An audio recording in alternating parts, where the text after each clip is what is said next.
Dear student, आज हम class 10th science third chapter चूँकि अम्ल क्षार एवं लवण है उसके बारे में हम चर्चा करेंगे। तो सबसे पहले हम उस पाठ से जो बेसिक कॉन्सेप्ट है उसको हम समझेंगे। आइए देखते हैं कि अम्ल क्या होता है, अम्ल किसे कहते हैं। आइए देखते हैं कि ऐसे रासायनिक पदार्थ जो स्वाद में खट्टे होते हैं तथा अपने जली विलयन में H+ आयन मुक्त करते हैं तथा नीले लिटमस पेपर को लाल कर देते हैं, वह जिनका pH मान 7 से कम होता है, वह धातु के साथ अभिक्रिया से हाइड्रोजन गैस व लवण का निर्माण करते हैं, अम्ल कहलाते हैं। जैसे इमली है, टमाटर है, नींबू आदि।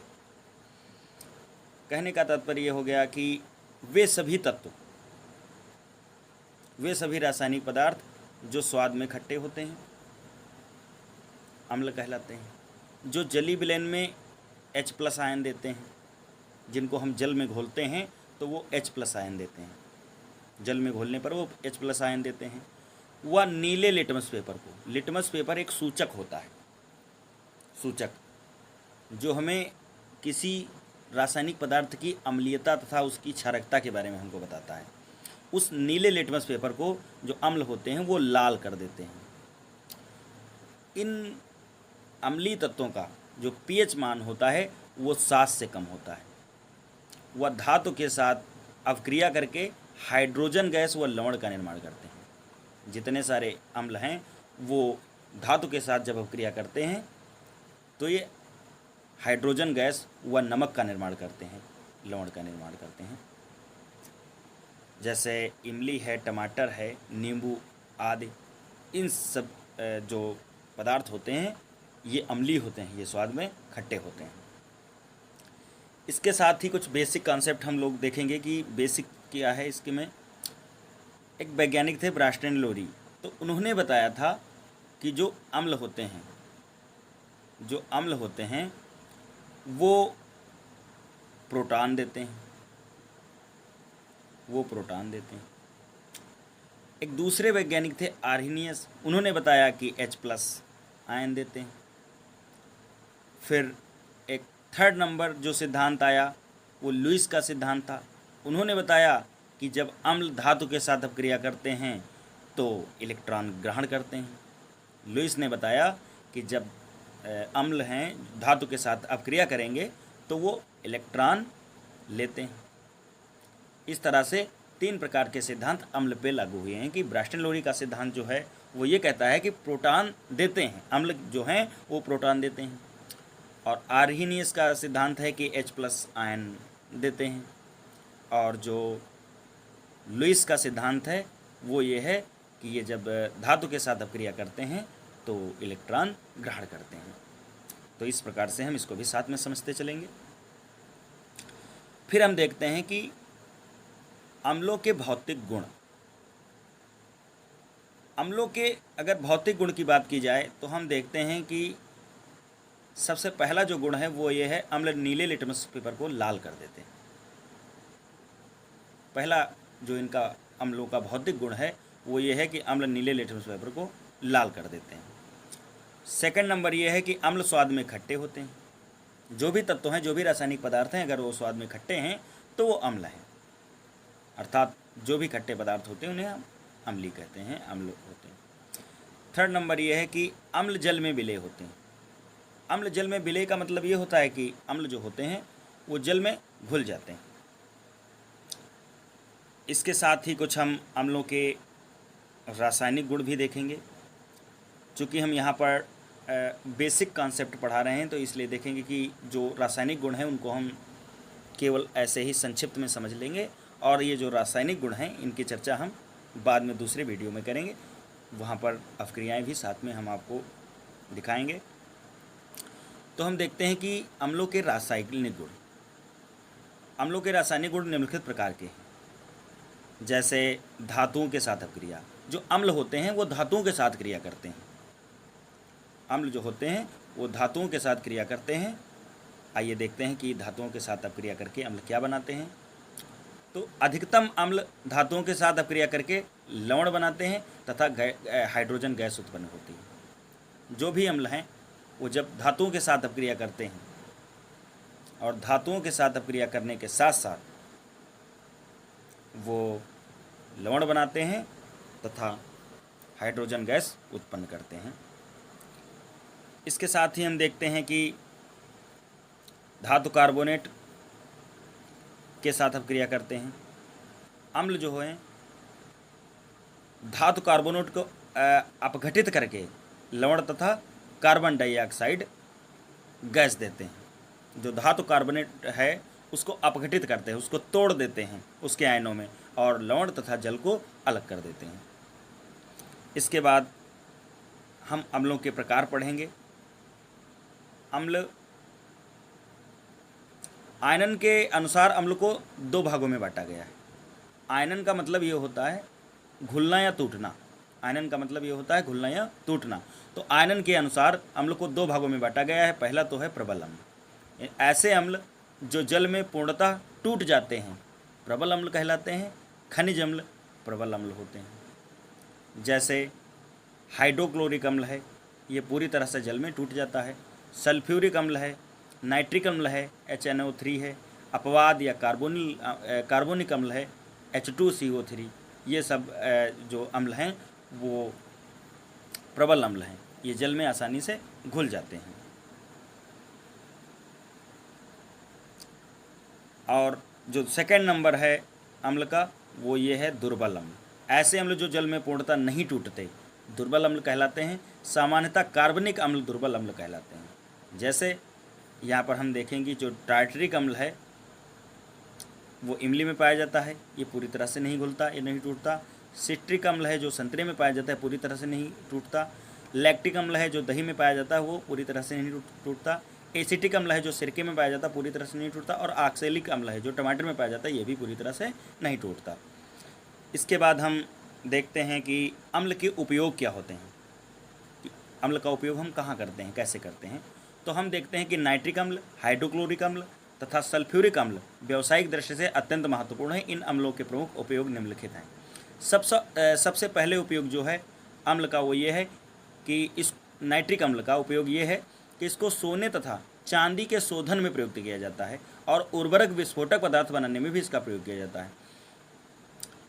यहाँ पर इसका जो नाइट्रिक अम्ल है इसका सोने तथा चांदी के शोधन में, मतलब जो सोने होते हैं चांदी होते हैं इनके सब अयस्कों के रूप में पाया जाता है। तो इन सबको साफ करने के लिए, इन सब से अशुद्धि को दूर करने के लिए, किससे, यहाँ पर जो सोना है इससे अशुद्धि दूर करने के लिए तथा चांदी के शोधन में, चांदी से अशुद्धि जो भी होती हैं उनको दूर करने के लिए, स्वच्छ सोना और चांदी प्राप्त करने के लिए नाइट्रिक अम्ल का प्रयोग किया जाता है।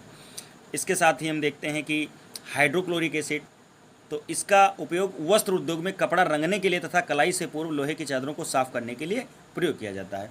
जो हाइड्रोक्लोरिक अम्ल होता है तो इसको कपड़ा रंगने के लिए, इससे हम क्या करते हैं कि कपड़े को रंगते हैं तथा लोहे की जो चादरें होते हैं उनको पेंट करने से पहले उनकी जो जंग वगैरह होती है, गंदगी होती है, साफ करने के लिए हम इसका प्रयोग करते हैं।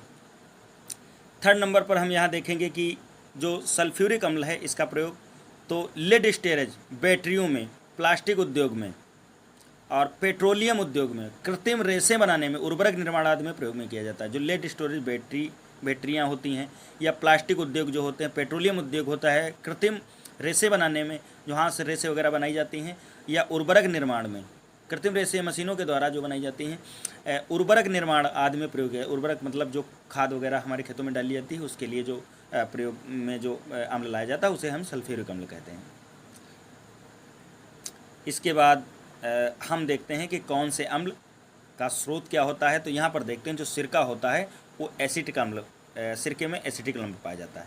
या कहने का तात्पर्य इस तरह से भी हम देख सकें एसिटिक अम्ल जो है वो हम सिरका से प्राप्त करते हैं। जो मौलिक एसिड है वो हम सेब से प्राप्त करते हैं। जो टास्टेरिक एसिड है वो हम अंगूर से प्राप्त करते हैं। जो इमली, अंगूर, कच्चा आम है ये, इससे हमें टास्टेरिक एसिड मिलता है। खट्टे फल हमें साइट्रिक एसिड मिलता है। दूध से हमें लैक्टिक एसिड मिलता है। दही से हमें लैक्टिक एसिड मिलता है। इस तरह से हम देखते हैं। और भी यहाँ पर कुछ चर्चा है करेंगे कि जो बिच्छू के डंक में व सांप में फार्मिक एसिड होता है, लाल चींटी के डंक में फार्मिक एसिड होता है, और जो मूत्र होता है उसमें यूरिक एसिड होता है। आंवला, अमरूद, इसमें एस्कार्बिक एसिड होता है।